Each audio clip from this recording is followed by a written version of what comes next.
Aloha and welcome to Travel Planning with Tara. Today we are going to be talking about the best times of year to visit Aulani in Hawaii. Aulani is Disney's resort on the island of Oahu, and while there is really no bad time to visit, we're going to be narrowing down the best time for you and your family to go to Aulani. In case you're new here, I'm Tara. I was a teacher and now I am a travel planner, and I am sharing all of my best tips for visiting Disney. On Mondays, we are talking about Walt Disney World in Florida. On Wednesdays, we are talking all about Aulani in Hawaii. And then we are going to be talking on Fridays about Disneyland in California. So I am planning my very first trip to Aulani. It's on my calendar. We are going July 16th of 2023, and I cannot wait. So I'm bringing you along with me as I plan my vacation. And the very first step is to think about when is the best time for you to go. So down below the video is the printable. It's called The Best Times to Visit Aulani, and you can kind of follow along and fill in your answers to these questions as we narrow down the best time for you to visit. So the first thing that you want to consider, I wanted to also point out, if you watched Monday's video about the best time to visit Walt Disney World in Florida, a lot of this is going to sound familiar. A lot of it is the same, but there are a few things that are different when we're planning our trip to Aulani, especially time of year that is going to be the best to go. All right, so the first thing that you want to consider is the length of your vacation. Since you are going all the way to Hawaii to visit Aulani, you want to give yourself enough time to really enjoy the resort and explore the island. I recommend going to Aulani for no less than 7 days. A week, I think, will give you enough time to explore the resort, to take a few days and do some day trips around the island, and also factor in, if you're coming from the mainland, you are going to be dealing with the time change. I live in Pennsylvania, so the way that I'm planning our Aulani vacation is we are going first to San Diego for 2 days to kind of get used to the 3-hour time change. From San Diego, we're going to Aulani, which will be another 3-hour time change. And then on the way back, we're stopping at Disneyland to kind of readjust and get back on schedule before we come home. So you may want to consider doing something like that if you have a really big time change, because I think it's really going to have a big impact on my kids, and I don't want grumpy kids on my vacation. So hopefully those stops on the way will kind of break it up and help us adjust a little bit better. So consider how long you're going. Answer that question on the top line. More than 7 days would be absolutely amazing. My vacation is 1 week just because with the add-on before and after, our full vacation is going to be about 2 weeks, and I didn't want to go past that. So we are going for 1 week, but I am sure that I would be able to spend a much longer period of time there as well. Step 2 is to look at the schedules of the adults that are going with you. See what their work schedules look like. See if there are some overlaps of time that both or all of the adults can take off. And then I gave you 3 lines for that section. If you can come up with even more dates that work for everyone, that would be awesome. But see if you can come up with at least 3 dates that work for all of the adults. And then you're going to figure in the kids' schedules, if you have kids. If there are no kids, you obviously can skip step 3. So think about whether you're going to take your kids out of school to go on this vacation. Since this is a long vacation for our family, I am not taking my kids out of school. That's why we are going in July, so that it is during their summer break, so that we are not pulling them out for that long. I don't want to have 2 weeks worth of schoolwork to catch up on. But if you are willing to take your kids out of school, it will probably give you more flexibility and you'll have more dates to choose from. So see what dates work with the kids' schedule and see if you can find at least 2 dates that work for adults and kids, that those weeks would be perfect ones for you to go. And if you have even more than 2, that would be wonderful, because then you're ready to go in and start booking your Aulani vacation, put it on your calendar, and you should be set to start planning, which is my favorite part of it. So a few travel planning tips when you are planning your trip to Aulani.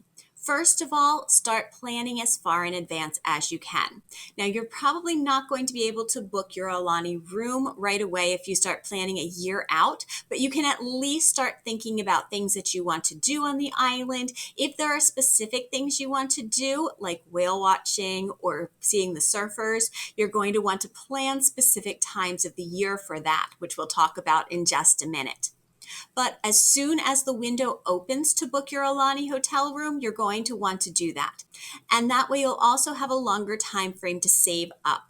I know that this is not an inexpensive vacation. This is a pretty expensive one, and this will give you more time to save up your money. You can pay in smaller increments until you are ready to go, and that way everything will be paid off before you depart for your vacation.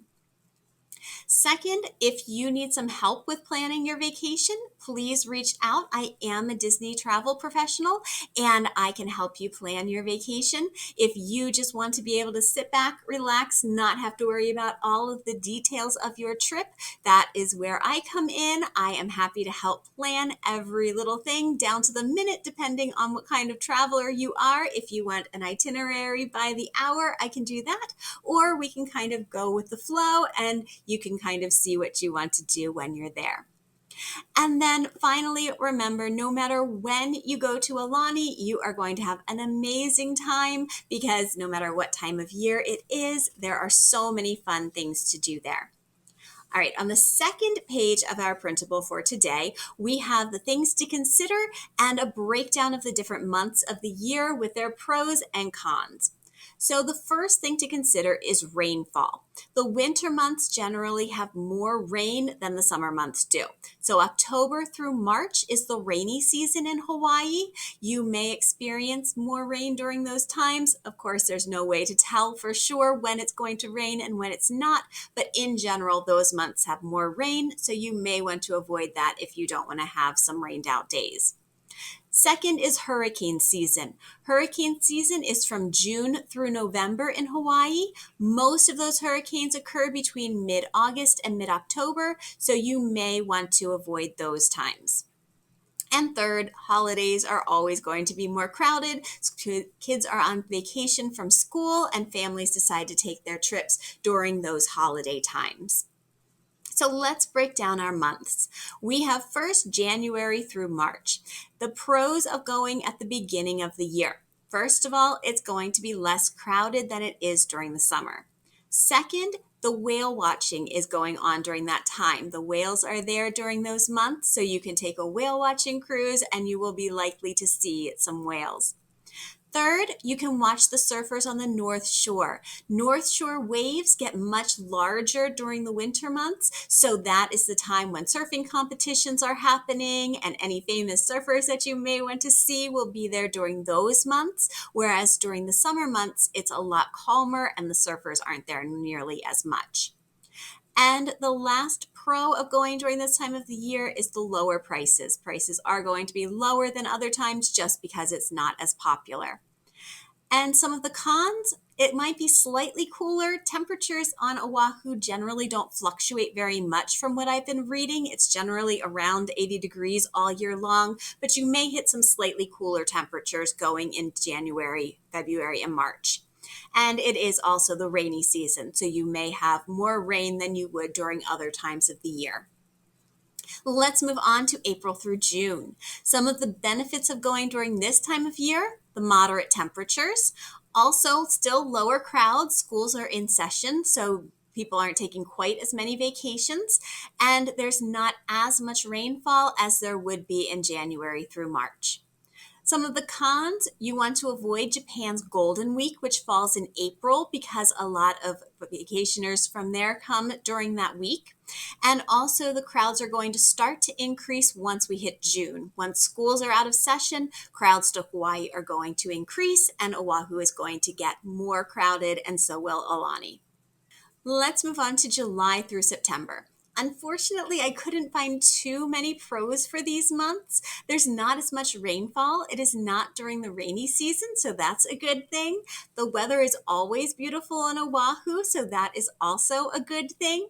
This is when I'm going in July, and I know that we're going to just have an absolute blast, even though there are some cons to this time of year. So the temperatures are going to be the hottest during this time of year, although I am perfectly fine with that. I like hot temperatures. And also, the largest crowds come in July and August. So you may be fighting for some pool chairs at Aulani during this time of the year, but I am okay with that. Being in Hawaii, I think, is going to be enough of a relaxation. And I think there are going to be so many fun things to do that my kids aren't even going to notice the crowds. And then October through December, some of the good things about that time of year, whales are back again and the surfers are on the North Shore again. So you can enjoy some of those things. Some of the cons, it is during the rainy season again. The temperatures may be slightly cooler and it does get crowded over Christmas and New Year. So if you're looking to avoid crowds, you probably do not want to go the week of Christmas or the week of New Year's because it's going to be a lot of people there during that time. All right. If you have any questions about the best times to go to Aulani, you can drop them in the comments below. You can also email me. My email address is travelplanningwithtara@gmail.com. I would love to help you plan your vacation. You can reach out there as well to let me know what you're thinking for your vacation. And I have a Facebook group that I put the link to down below. It is also Travel Planning with Tara. I post extra tips over there, and you can also download all of the printables there from all of my videos. All right, make sure you subscribe if you want even more travel planning tips, and I will see you next time. On Friday, we are talking about the best times to visit Disneyland in California. Bye, everyone.